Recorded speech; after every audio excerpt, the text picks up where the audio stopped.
soit donné la capacité d'interpréter les Écritures avec exactitude. Que ce message bénisse mon frère, bénisse ma soeur, Père éternel, Dieu de gloire qui est connecté. Seigneur, que tu bénisses ceux qui nous suivront dans la soirée, dans la suite des temps. Je prie, éternel, que tu me donnes le mot et le verbe qu'il faut, afin, Père éternel, que la vie de quelqu'un soit bénie en cette soirée par ta grâce. Seigneur Dieu de gloire, je me recommande à toi. Prions, Seigneur éternel, que tu nous fasses du bien. Que ce message fortifie la vie de quelqu'un. Que ce message console la vie de quelqu'un. Dans le précieux nom de notre Sauveur et Seigneur Jésus-Christ, nous avons ainsi prié avec action de grâce, nous disons Amen. Amen, Amen. Alléluia. Que le Seigneur nous bénisse abondamment. Shalom, shalom, bien-aimés dans le Seigneur. Nous vous bénissons dans le précieux nom de notre Seigneur Jésus-Christ. Que Dieu vous bénisse abondamment de partout où vous nous suivez. C'est un grand privilège d'être encore là ce soir afin de partager la parole du Seigneur avec nous. Comme d'habitude, nous vous prions de partout où vous nous suivez d'inviter d'autres bien-aimés, de partager la vidéo. Je crois que le Seigneur nous fera énormément du bien. Et surtout, j'aimerais vraiment prêcher avec vous ce soir. Et je crois que le Seigneur ne manquera pas à bénir la vie de chacun d'entre nous. J'entends quelqu'un me dire Amen. Nous savons très bien que depuis le vendredi de la semaine passée, nous sommes dans notre grand thème. Quand les fondements sont renversés, les justes que feront-ils? Tiré du texte de Psaume chapitre 11, le verset 3.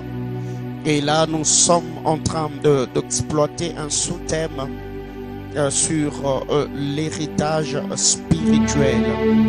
L'héritage spirituel est le texte que nous sommes en train d'exploiter jusque-là. C'est le Roi chapitre 2, le verset 1er au verset 16 que je tâcherai encore de lire ce soir par la grâce de Dieu.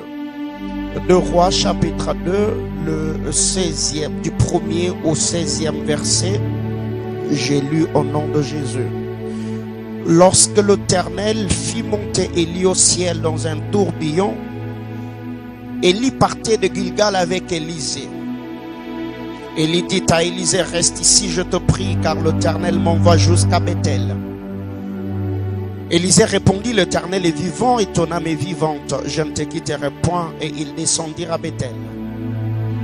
Le fils de prophète qui était à Bethel sortirent vers Élisée et lui dirent, sais-tu que l'Éternel enlève aujourd'hui ton maître au-dessus de ta tête? Et il répondit, je le sais aussi, taisez-vous. Élie lui dit, Élisée, reste ici, je te prie, car l'Éternel m'envoie à Jéricho. Il répondit, l'Éternel est vivant et ton âme est vivante. Je ne te quitterai point. Et ils descendirent, ils arrivèrent à Jéricho. Le fils de prophète qui était à Jéricho s'approchèrent d'Élisée et lui dirent, sais-tu que l'Éternel enlève aujourd'hui ton maître au-dessus de ta tête? Elle répondit, je le sais aussi, taisez-vous. Élie lui dit, reste ici, je te prie, car l'Éternel m'envoie au Jourdain. Il répondit, l'Éternel est vivant et ton âme est vivante. Je ne te quitterai point. Et ils poursuivirent tous deux leur chemin. 50 hommes d'entre le fils de prophète arrivèrent et s'arrêtèrent à distance vis-à-vis. Et eux s'arrêtèrent au bord du Jourdain. Alors Élie prit son manteau, le roula et en frappa les eaux, qui se partagèrent çà et là, et ils passèrent tous deux à sec. Lorsqu'ils eurent passé, Élie dit à Élisée, demande ce que tu veux que je fasse pour toi avant que je sois enlevé d'avec toi. Élisée répondit, qu'il y ait sur moi, je t'ai pris une double portion de ton esprit. Élie dit, tu demandes une chose difficile, mais si tu me vois pendant que je serai enlevé d'avec toi, cela t'arrivera ainsi. Sinon, cela n'arrivera pas. Comme ils continuaient à marcher en parlant, voici un char de feu et des chevaux de feu le séparèrent l'un de l'autre, et Élie monta au ciel dans un tourbillon. Élisée regardait et cria. Et criait, mon père, char d'Israël. et sa cavalerie, et il ne les vit plus saisissant. Alors ses vêtements, il les déchirait, il le déchira en 2 morceaux, et il releva le manteau qu'Élie avait laissé tomber, puis il retourna et s'arrêta au bord du Jourdain. Il prit le manteau qu'Élie avait laissé tomber et il en frappa les eaux et dit: où est l'Éternel, le Dieu d'Élie? Puis lui aussi, ça c'est ce que j'aime, puis lui aussi, il frappa les eaux qui se partagèrent ça et là, et Élisée passa. Le fils de prophète qui était à Jéricho vis-à-vis l'ayant vu dire: l'esprit d'Élie repose sur Élisée. Et ils allèrent à sa rencontre et se prosternèrent contre terre devant lui. Et ils lui dirent: voici, il y a parmi tes serviteurs 50 hommes vaillants, vêtus, qu'ils aillent chercher ton maître. Peut-être que l'esprit de l'Éternel l'a emporté et l'a jeté sur quelques montagnes ou dans quelques vallées. Il répondit: ne les envoyez pas, que le Seigneur bénisse sa parole. Bien-aimés dans le Seigneur, depuis le début de ces assises, je ne saurais pas jusque-là récapituler tout ce que nous avons eu à partager par la grâce du Seigneur. Mais je crois que nous avons déjà parlé de 4 choses jusque-là, 4 points dans ce thème, la loi, l'héritage spirituel. La première des choses, nous avons dit que l'héritage spirituel va de père en fils, pas du maître au serviteur. La loi de l'héritage va de père en fils, selon le texte de Genèse chapitre 15, le verset 1er au verset 4, 2 Rois chapitre 2, le verset 3 et le verset 5. Deuxième chose, nous avons dit que la loi, l'héritage spirituel demande l'attachement. Nous l'avons vu que Élisée était attaché à Élie, malgré le multiple demandes qu'Élie a formulées demandant à Élisée de rester. Élisée était attaché. La troisième des choses, nous avons dit que l'élévation du Père et l'avantage de Fils, ou la bénédiction du Père est un avantage pour le Fils. Quatrième des choses, nous avons dit que le vrai Fils cherche l'héritage spirituel de leur Père par ses avoirs, par ses contacts ou encore ses relations. Le vrai Fils cherche l'héritage spirituel,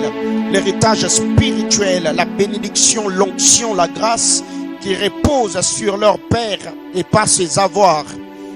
Ce sont des choses que nous avons eu à partager jusque-là par la grâce du Seigneur. Mais avant d'entrer dans le vif de mon enseignement ce soir, j'aimerais équilibrer ce que je viens de dire. Le quatrième point, c'est ce que j'avais dit le dimanche par la grâce de Dieu, et nous avons eu un culte formidable. Que Dieu vous bénisse abondamment pour le message d'encouragement que vous nous avez envoyé sur WhatsApp, et que Dieu vous bénisse abondamment pour le message également que vous nous avez laissé dans notre boîte de messagerie Facebook. Vous nous encouragez beaucoup. Quatrième chose dans notre thème, l'héritage spirituel, nous avons dit que le vrai fils cherche l'héritage spirituel de leur père, pas ses avoirs, pas ses contacts, pas ses relations.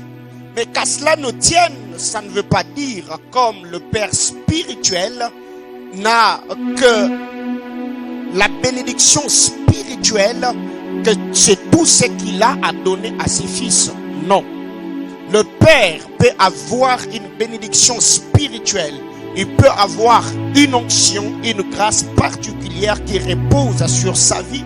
Mais qu'à cela ne tienne, si le père spirituel est capable de soutenir aussi son fils dans la foi financièrement, matériellement, ce n'est pas un péché. Le père peut ouvrir aussi des portes au fils. Le père peut aussi recommander le fils. Le père peut aussi représenter le fils ou présenter le fils. Pourquoi? Parce que nous l'avons toujours dit que ce monde, nous sommes dans un monde d'accompagnement. Nous sommes dans un monde d'accompagnement. Jésus, après avoir reçu son baptême au Jourdain, le père a présenté son fils. Il a témoigné de son fils en disant que celui-ci est mon fils bien-aimé en qui j'ai mis toute mon affection. Et nous voyons qu'à la montagne de la transfiguration, alors que notre bien-aimé sauveur s'entretenait avec Élie et Moïse, Pierre prit la parole en disant: Seigneur, c'est mieux que nous puissions construire 3 tentes, l'une pour toi, l'autre pour Élie et l'autre pour Moïse. Nous avons également vu que le Père a parlé. Il a présenté le Fils en disant, celui-ci est mon Fils bien-aimé. Bien-aimé dans le Seigneur, il y a un bon nombre de choses aujourd'hui. Je suis aussi Père par la grâce de Dieu, je suis fils de mon Père, et mon Père aussi fils de son Père, et son Père est fils de son Père. Qu'est-ce que j'aimerais dire? Ici, je ne vais pas vraiment beaucoup m'attarder, mais j'aimerais seulement équilibrer en nous disant, ce n'est pas seulement que, comme le Père spirituel, lui, c'est l'homme de Dieu, il a l'onction, il a la grâce de Dieu, que s'il a de moyens, il ne peut pas aider son fils, il ne peut pas faire étudier son fils, il ne peut pas acheter une veste, une chaussure ou scolariser un de ses fils dans la foi. Le Seigneur peut le faire.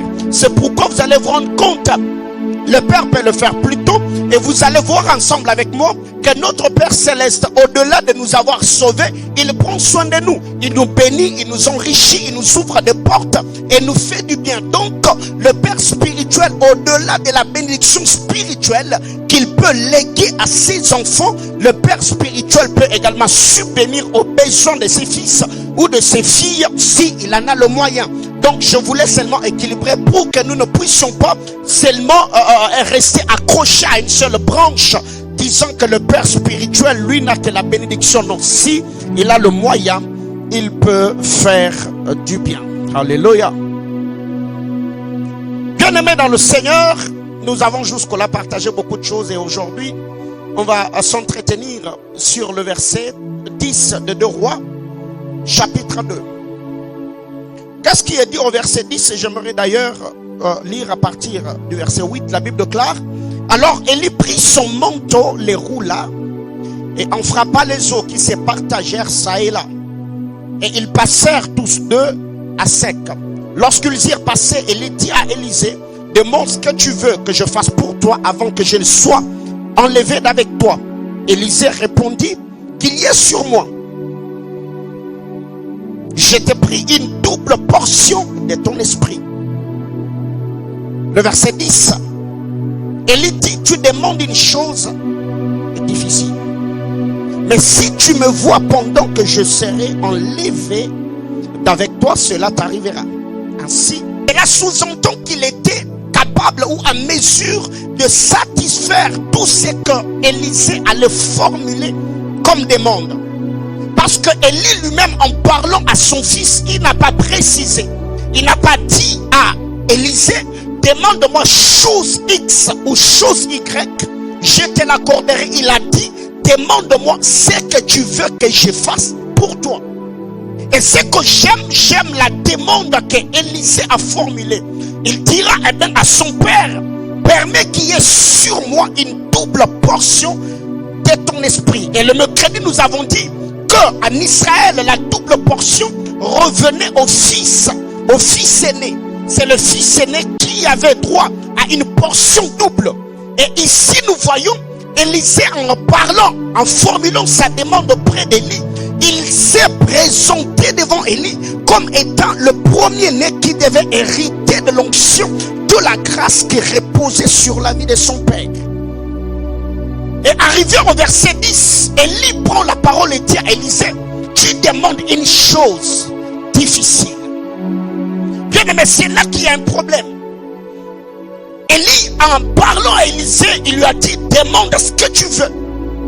Et quand Élisée formule sa demande, Élie rétorqua en disant que ce que tu demandes, c'est une chose difficile.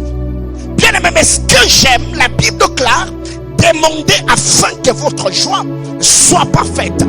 L'affection, la perfection de notre joie est derrière la loi de la demande. Donc à quiconque ne demande pas, il ne vivra pas une joie abondante ou une vie émergente. Et ce que j'aime, c'est que quand le bien-aimé Sauveur, avant de s'en aller au Père, il a dit, il est avantageux que je m'en aille afin que le consolateur vienne. Et quand il sera venu, il vous conduira dans toute la vérité. Et si tout ce que vous demanderez à mon nom, il a dit, je le ferai. Donc jusqu'au là, je comprends que si je n'ai pas chose X, ce qui prime ou ce qui doit me pousser à faire quoi que ce soit, ce n'est pas à m'inquiéter, ce n'est pas à me lamenter, ce n'est pas à tergiverser, mais c'est de me tenir devant le trône de grâce humblement, introduisant mes demandes en disant au Dieu que le Seigneur étende sa main et qu'il me soutienne. Bien-aimé dans le Seigneur, Élie prend la parole et dit à Élisée, tu demandes une chose difficile, mais si tu me vois pendant que je serai enlevé d'avec toi, cela t'arrivera ainsi, sinon cela n'arrivera pas. Élie, quand il a pris la parole, il n'a pas dit à Élisée, tu demandes une chose impossible. Non, il a dit, tu demandes une chose difficile. Car ce qui est difficile n'est pas impossible. Ça peut être difficile, mais ce n'est pas impossible. Ça pouvait m'inquiéter si Élie avait dit à Élisée que tu demandes une chose impossible. Bien-aimé dans le Seigneur, permettez-moi de te prêcher comme je le sens. Ce que nous devons savoir, c'est qu'en ces temps, cette crise économique est en train de frapper plusieurs familles. Il y a plusieurs personnes qui avaient des projets au début de l'année, mais à cause de la pandémie, il y a plusieurs personnes qui sont en train de rectifier leurs projets. Il y a d'autres personnes qui sont en train de remettre le projet qu'ils avaient dans le tiroir. Bien aimé, la pandémie passera. Covid-19 va passer, mais tu te rendras compte, si tu ne travailles pas pour gagner ta vie, eh bien tu seras en retard. Pourquoi? Parce que le problème, ce n'est pas cette crise, mais le problème, c'est la détermination que tu as et la vision que tu as sur ce que Dieu t'avait dit au début de l'année. Pourquoi? Parce que la volonté fixe les objectifs, mais c'est la détermination qui les atteint. Plusieurs personnes, ils ont la volonté de réussir. Ils ont la volonté de devenir de grandes personnes, de grandes personnalités. Ils ont la volonté de gagner la vie. Bien aimé, la volonté ne suffit pas. La volonté fixe les objectifs. Mais c'est la détermination qui atteint les objectifs que nous fixons par notre volonté. Alors, qu'est-ce que nous devons faire? Retenons que ce qui est difficile n'est pas impossible, car l'Éternel notre Dieu peut tout. Dieu peut tout dans sa souveraineté.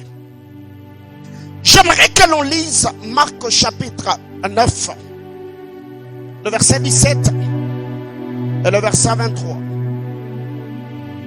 Marc 9, 17 à 23. La Bible déclare: un homme de la foule lui répondit, maître, j'ai amené auprès de toi mon fils qui est possédé par un esprit muet. Le verset 23, la Bible déclare: Jésus lui dit, si tu peux, tout est possible à celui qui croit. Jésus lui dit, si tu peux, tout est possible à celui qui croit. Bien aimé, quand vous suivez très bien cette histoire, c'est ce père qui a amené son fils auprès de Jésus. Son enfant était lunatique. Dans d'autres évangiles, on nous dit que cet enfant, il était sourd et muet. Il ne parlait pas, il n'entendait pas non plus. Et le père a amené cet enfant auprès des disciples de Christ pour que le disciple guérisse ou chasse l'esprit démoniaque à qui il avait pris possession du corps de son enfant. Bien-aimés dans le Seigneur, j'aimerais déjà nous dire une vérité importante et très capitale d'ailleurs, que l'esprit qui t'anime ou encore ta vie prendra la couleur de l'esprit qui t'anime. Ta vie prendra la couleur de l'esprit qui t'anime. Cet enfant était muet, pas parce qu'il boudait les gens, Pas parce qu'il snobait, pas parce qu'il ne voulait pas parler. Il était muet seulement parce qu'un esprit muet l'avait possédé. Bien-aimé dans le Seigneur, quand un homme est menteur, ou quand un homme est possédé par un esprit de mensonge, on l'appellera menteur. Quand quelqu'un est possédé par un esprit d'impudicité, on l'appellera impudique. Pourquoi? Parce qu'il y a un esprit qui a pris possession de son corps. Ce que nous devons comprendre, c'est que notre vie, notre destinée prendra la forme ou la couleur de l'esprit qui nous anime. Quelqu'un qui est possédé par l'esprit de pauvreté, il sera pauvre, même s'il a la bonne volonté de réussir. Il faut qu'une main invisible et surnaturelle opère en sa faveur pour que cet homme vive la délivrance dans le domaine financier. Et ma prière à l'œuvre de mon cœur, je prie du haut de cet autel, que le Seigneur Dieu de l'univers étende sa main dans ta vie, et que toute puissance et toute forme du mal qui t'oppressait dans ton sommeil comme dans ton éveil, que ces choses puissent céder la place à la toute puissance de Dieu. Dans le nom suprême de Jésus, j'entends quelqu'un me dire amen. Cet enfant était muet parce que l'esprit muet le possédait. Alors si l'esprit muet, en possédant cet enfant, il est devenu muet, à combien plus forte raison c'est lui qui est rempli du Saint-Esprit. Donc je disais à quelqu'un, ta vie prendra la couleur de l'esprit qui t'anime. Si tu es possédé par un esprit de mensonge, tu seras menteur. Donc si tu es, le Saint-Esprit habite ton corps, donc à tout ce que Ésaïe 11 nous dit, se manifestera dans ta vie. La Bible claire, c'est un esprit de sagesse, un esprit de conseil, un esprit de crainte éternelle, un esprit de puissance et de force. Donc ma prière élevée de mon cœur est que le Saint-Esprit puisse te remplir pleinement et que toutes les grâces et les bénédictions attachées à cette grâce particulière que nous avons obtenue de Dieu se manifestent dans ta vie. J'entends quelqu'un me dire amen. Le verset 23, la Bible claire, Jésus lui dit, si tu peux, tout est possible à celui qui croit. Bien-aimé dans le Seigneur, retenons que la foi véritable, comme je l'ai toujours dit, ne rend pas les choses faciles, mais la foi véritable rend les choses possibles. La Bible déclare, tout est possible, pas tout est facile. Tout est possible à celui qui croit. C'est que l'atmosphère de la possibilité est accessible qu'à celui qui a la foi. Donc si tu n'as pas de foi, tout ce que tu feras, tu fourniras beaucoup d'efforts pour ne pas avoir des résultats escomptés. Mais celui qui a la foi, l'atmosphère du possible sera attachée à son quotidien. Ce que nous devons retenir ici, Jésus dit à cet homme, tout est possible à celui qui croit. C'est qu'ayant la foi en Dieu et en sa toute puissance, cette foi nous dotera de la capacité d'opérer comme Dieu, de réaliser des choses que le Seigneur pouvait réaliser. C'est pourquoi la Bible déclare, si vous avez la foi comme le crin de Sénévé, eh bien vous direz à cette montagne, ôte-toi de là et jette-toi dans la mer. Et si vous ne doutiez pas en vous-même. Donc retenons que la foi véritable rend les choses possibles. Luc chapitre 1er. Luc 1, du verset 28 au verset 38. Je ne vais pas lire, je crois que on les lira même dans nos maisons pour gagner le temps. La Bible déclare, après que l'ange de l'Éternel ait visité Zacharie dans le temple, 6 mois plus tard, l'ange entra chez elle et dit, je te salue, toi à qui une grâce a été faite, le Seigneur est avec toi. L'ange entrant chez Marie, il a salué Marie. L'ange a libéré le message. Mais quand vous lisez très bien cette histoire, Marie a posé la question à l'ange, comment cela se fera-t-il? Parce que je suis vierge, je ne connais pas d'homme. Mais comment cela se fera-t-il? Au verset 35, la Bible déclare, l'ange répondit, le Saint-Esprit viendra sur toi et la puissance du Très-Haut te couvrira de son ombre.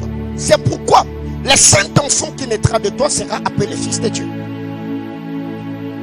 Quand Marie dit comment cela se fera-t-il, l'ange dit à Marie le processus, comment cela va se faire.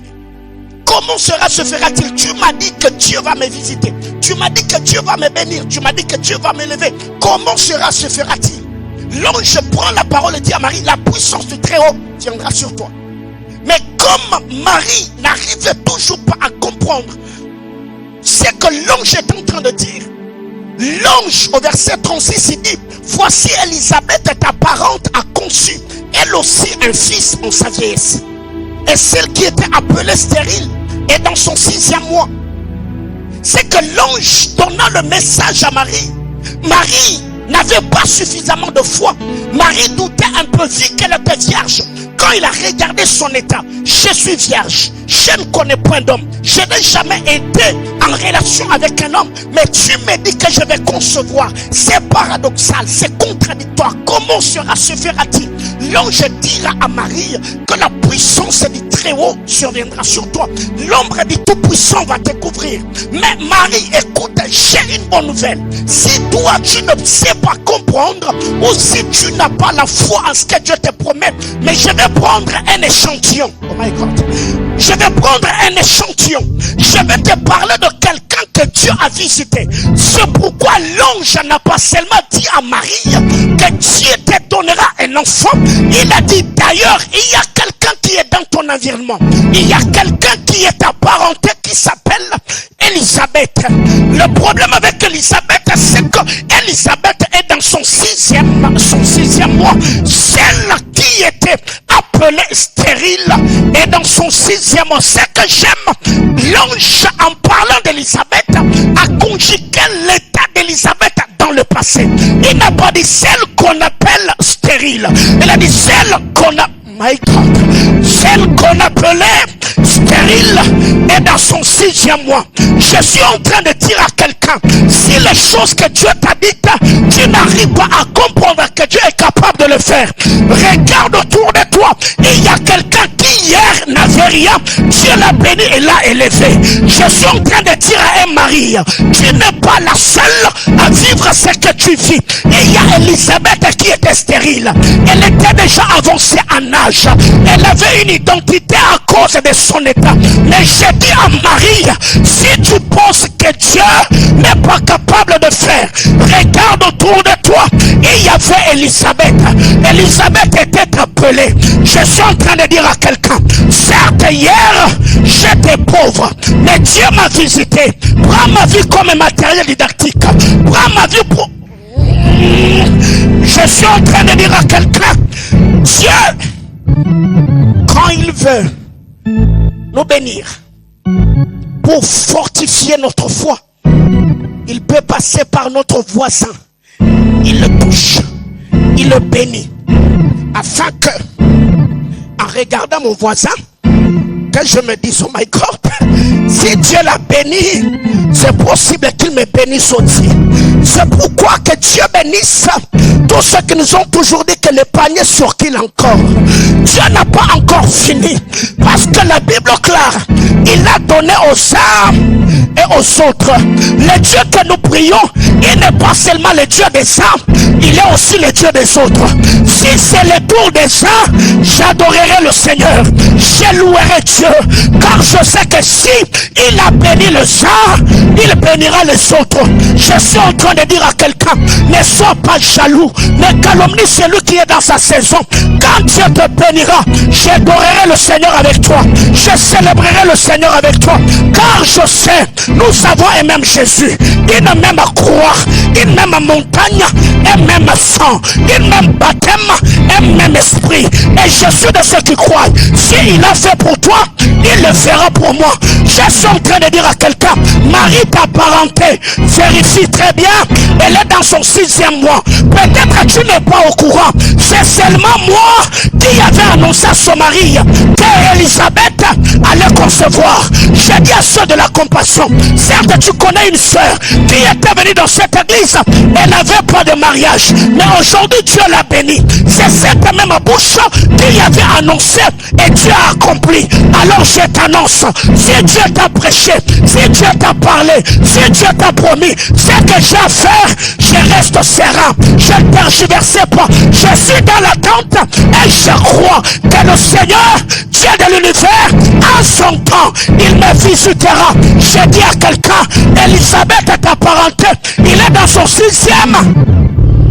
Oh my God. Bien-aimé frère, Elisabeth est apparentée, elle aussi. Oh mon Dieu, mon Dieu, mon Dieu. Ça veut dire pas seulement toi, mais elle aussi. Je suis en train de dire à quelqu'un, Dieu n'a pas tellement, ne va pas te visiter seulement toi, mais lui aussi. Ce n'est pas seulement toi qui es connu de Dieu, mais elle aussi. Cette fille-là, Ophéline, celle qui vit dans ta maison, celle que tu maltraites, Dieu, elle la connaît aussi. Elle aussi a conçu en sa vieillesse celle qui était appelée. Bien-aimé frère, je viens en cette soirée tourner la page de toutes les appellations des âmes. Si hier on t'a appelé maladif ou maladive, je suis en train de dire à quelqu'un, on t'appellera celle qu'on appelait, celle qu'on surnommait. Je ne sais pas comment on t'a surnommé, mais j'aimerais que tu prêches avec moi. Moi qu'on appelait chômeur, moi qu'on avait surnommé maladif, moi qu'on avait surnommé piéton, moi qu'on avait surnommé piétaire, moi qu'on avait surnommé pécheur, moi qu'on avait surnommé fumeur. Aujourd'hui, je dis à quelqu'un, aujourd'hui, que la grâce du Seigneur puisse te visiter de partout où tu me suis. Que le Seigneur change ton identité. Que Dieu commence une histoire nouvelle avec toi. Ta stérilité ou l'appellation des hommes, Dieu quand il parlera de toi, il le dira. Celle qu'on appelait, pas celle qu'on appelle, parce que elle est dans son 6e mois. J'entends quelqu'un me dire amen. Oh my God, le verset 37, la Bible déclare, car rien n'est impossible à Dieu.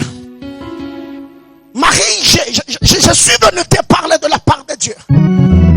Je te dis que le Seigneur m'a dit qu'il va te visiter, mais jusque-là tu remets un peu en cause la parole de Dieu. Mais pour te faire voir que ce que Dieu dit, il accomplit. Rebecca t'a parenté.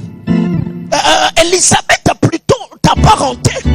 Elle est dans son 6e mois. Bien aimé, si tu sens que les choses que tu fais, rien n'évolue, regarde autour de toi. Il y a quelqu'un qui avait aussi commencé faiblement comme toi.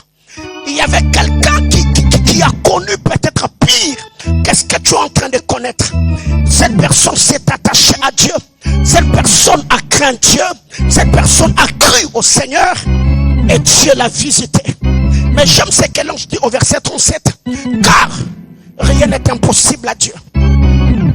Quand je dis rien, ça veut dire rien. Rien n'est impossible à Dieu.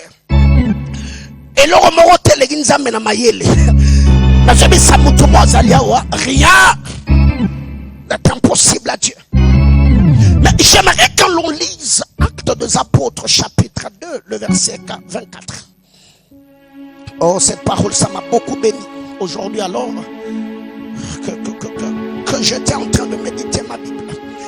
Actes des Apôtres chapitre 2 le verset 24, la Bible déclare, Dieu l'a ressuscité en le délivrant des liens de la mort, parce qu'il n'était pas possible qu'il fût retenu par elle. Dieu l'a ressuscité en le délivrant des liens de la mort, parce qu'il n'était pas possible qu'il fût retenu par elle.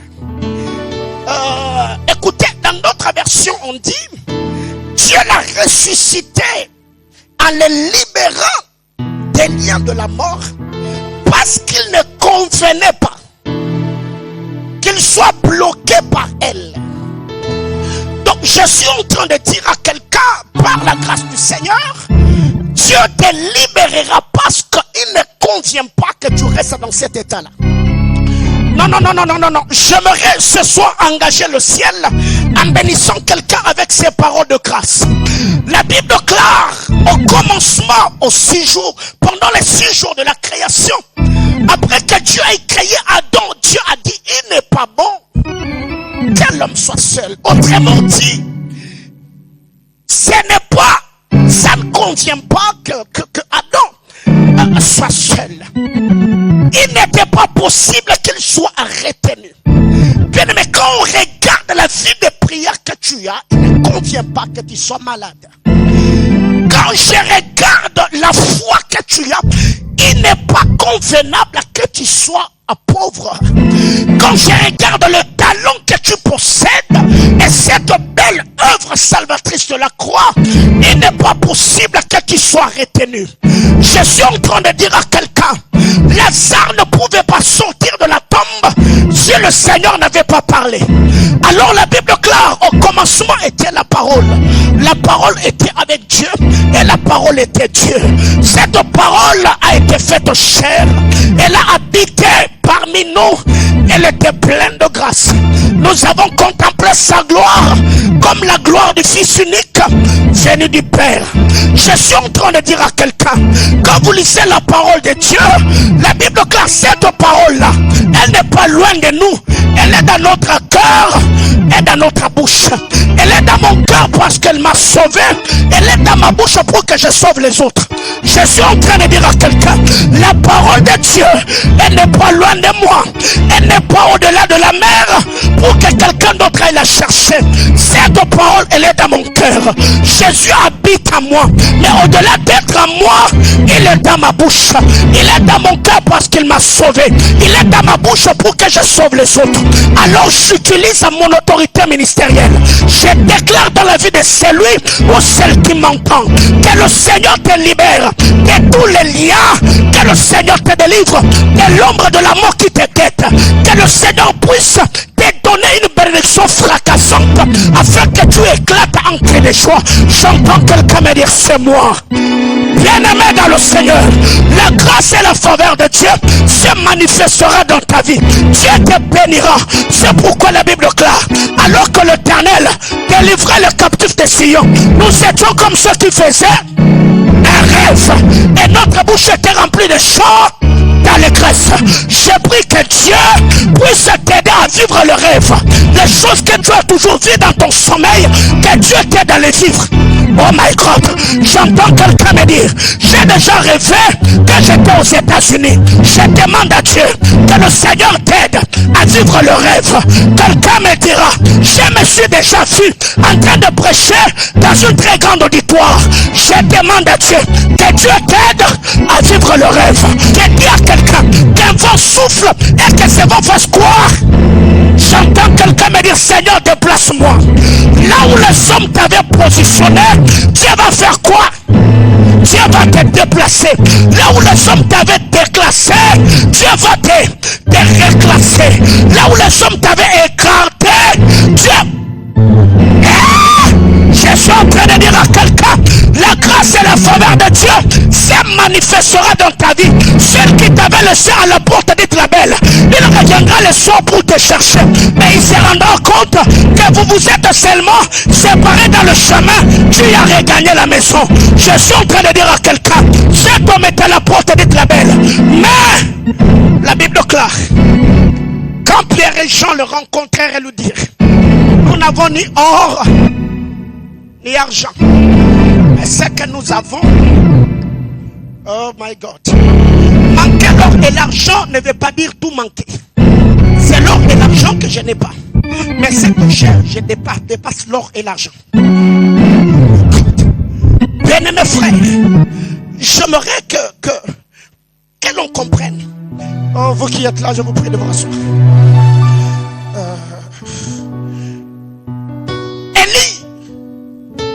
En parlant à Élisée, il lui a dit, tu demandes une chose difficile. Il n'a pas dit que tu demandes une chose impossible. Donc qu'est-ce que nous devons comprendre? Dans l'héritage spirituel, ce qui est difficile n'est pas impossible. C'est difficile que tu fasses ce que je fais. Mais ce n'est pas impossible que tu fasses ce que je fais. C'est difficile que tu voies en esprit comme je vois. Mais ce n'est pas impossible.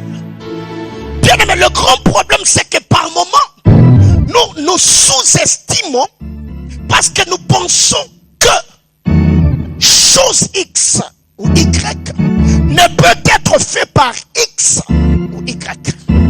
Or, Dieu, je venais de le dire tantôt, il n'est pas seulement le Dieu des saints, il est aussi le Dieu des autres. Il a donné, il a fait des saints apôtres, il a fait des autres prophètes.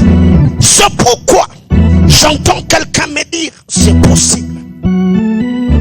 Ta manière de le dire m'angoisse. Non, j'entends quelqu'un me dire, c'est possible. Qu'est-ce qui est possible? C'est possible qu'Abraham sorte de Charan et qu'il devienne père d'une multitude de peuples. J'entends quelqu'un me dire c'est possible. Bien-aimé dans le Seigneur, Dieu peut commencer une histoire avec toi. C'est pourquoi en lisant la parole de Dieu, la Bible déclare Dieu a fait sortir Abraham de Charan. Charan était dans la Charan en Mésopotamie. C'était là où l'occultisme régnait, le fétichisme régnait. Malgré cela, l'appel de Dieu a localisé Abraham. C'est avec Abraham qu'Isaac est sorti. C'est par Isaac que Jacob est sorti. C'est par Jacob que les 12 sont sortis. Je suis en train de dire à quelqu'un, certes je ne connais pas l'état de ta famille. Tu es comme un Abraham qui est à Charan, qui est à Mésopotamie. Quand tu regardes ta famille, c'est la sorcellerie qui bat le plein. Quand tu regardes ta famille, la haine, la jalousie, la pauvreté règne. Mais j'ai dit à Abraham, c'est possible. C'est possible que tu sortes de Charan et que tu écrives une histoire avec Dieu. J'entends quelqu'un dire avec moi, c'est possible. Bien-aimé frère, Dieu n'a qu'à faire de ta famille pour commencer une histoire avec toi. Le problème c'est que quand Dieu a appelé Abraham, Abraham a répondu à l'appel de Dieu et l'histoire a commencé. C'est possible que Dieu te sorte de cette situation-là, mais que tu vives la loi de l'exception. J'entends quelqu'un me dire c'est possible. C'est possible dans une femme qui est stérile de devenir une mère. En lisant la parole de Dieu, Sarah était doublement ménopausée. Mais avant que Dieu bénisse Sarah avec Isaac, Dieu a d'abord changé, pas changé, il a écourté le nom de Sarah. Sarah, hier, elle s'appelle Sarai. Quand Dieu arrive, Dieu a enlevé les i, il a laissé Sarah. Donc ma prière levée de mon cœur est que Dieu enlève tous les i de ta vie et qu'il te laisse ça. Oh my God. Je suis en train de dire à quelqu'un, s'il enlevait le i de Sarah, que Dieu enlève tous les i, les o et les ololo de ta vie, et que le Seigneur puisse t'amener à vivre les choses glorieuses. Sarah était doublement ménopausée, mais malgré la ménopause de Sarah, c'était possible. Pourquoi c'est possible? Parce que la Bible déclare, dans ma maison, il n'y aura ni femme stérile, ni de bêtes qui avortent. J'entends quelqu'un me dire c'est possible.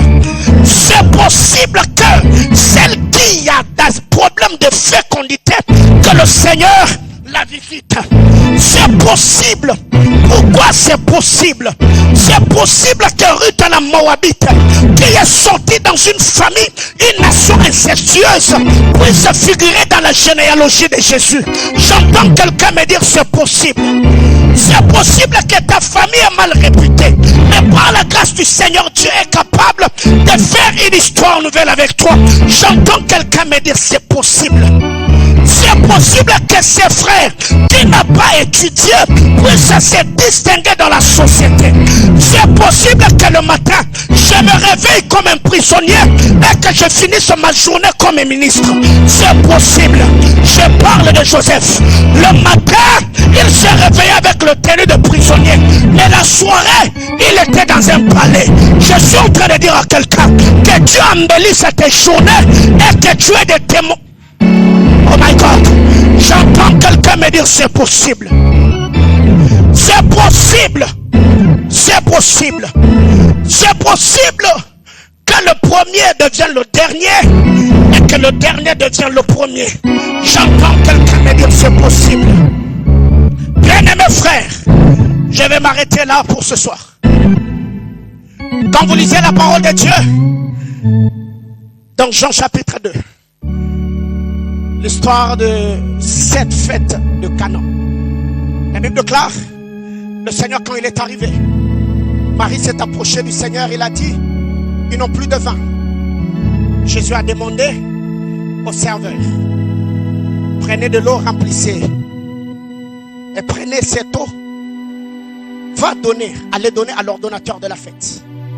Alors que eux allaient avec cette eau, ils savaient que c'était de l'eau. C'est possible que Dieu change ta couleur et qu'il change ton goût. L'eau n'a pas de couleur, l'eau n'a pas de goût. Les pas de la foi dans le chemin de l'obéissance ont la capacité de te donner un goût et une couleur. Je suis en train de dire à quelqu'un jusque-là, quand tu arrives quelque part, tu es inapparent, inaperçu. Les hommes ne peuvent pas te voir parce que quand on regarde ta vie, tu es informe et vide et tu ressembles à tout sauf à rien.